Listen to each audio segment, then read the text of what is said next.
So this video, we are going to derive the midpoint formula. I'm assuming that we know what the midpoint formula is and how to use it. But again, once we derive it, we understand a little bit more about where it's coming from. So we all know that the midpoint formula is x1 plus x2 over 2 and y1 plus y2 over 2. And this gives me the coordinates for the midpoint. So we're going to start here with P1 and P2. So that gives me the coordinates here of x1, y1, and over here this gives me x2, y2. Now let's assume that we have a midpoint, point M.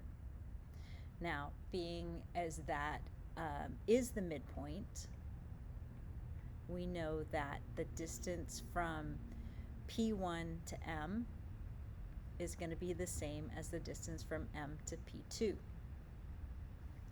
Now we can create a triangle,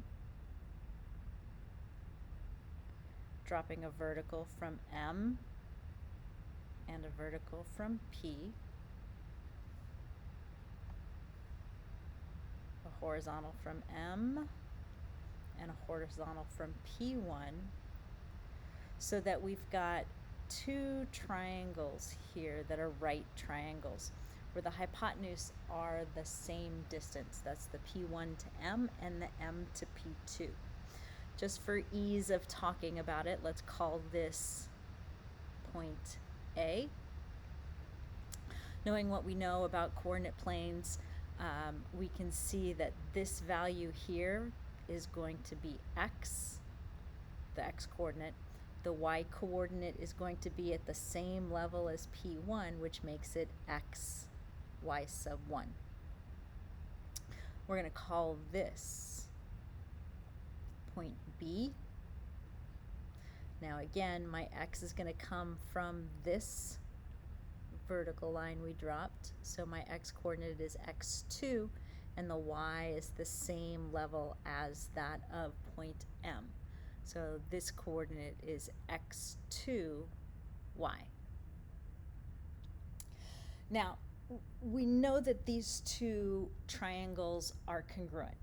We know that because my A P1M, so we get angle A P sub 1 M, is congruent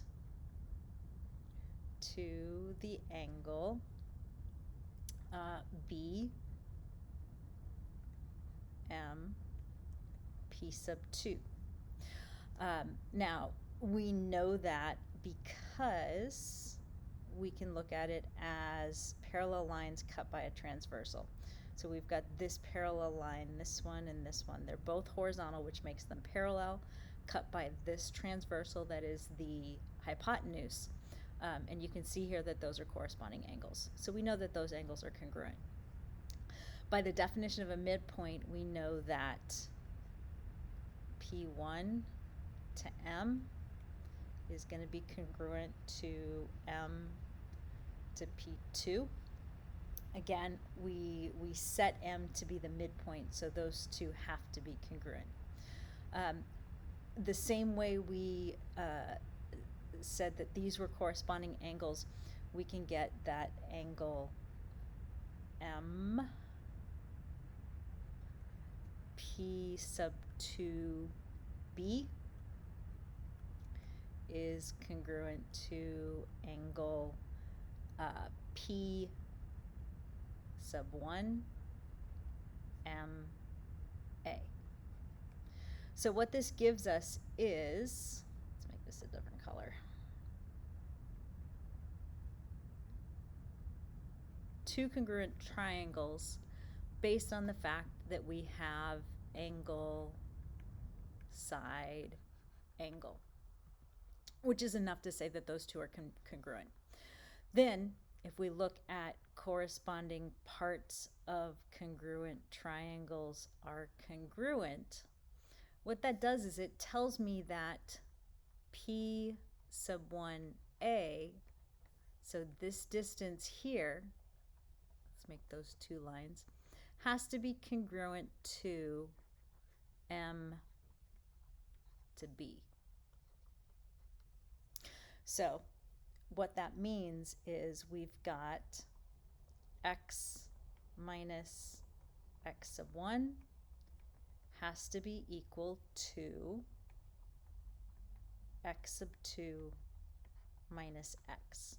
So those are the distances here from P sub 1 to A, and that's M to P sub 2, no, M to B, sorry, that kind of disappeared there. And then we can solve this.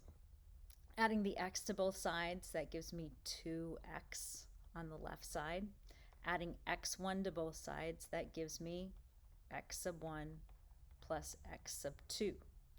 So this tells me that, sorry, I ran out of room. Let's go up here. X is going to be equal to x sub 1 plus x sub 2 divided by 2. Now we can do the same thing with the vertical sides of the triangle. So this side, P sub 2b, has to be congruent to M to A. And then we can set it up the same way, but that's just going to go back to our y coordinate being y sub 1 plus y sub 2 divided by 2. And there we have the midpoint formula.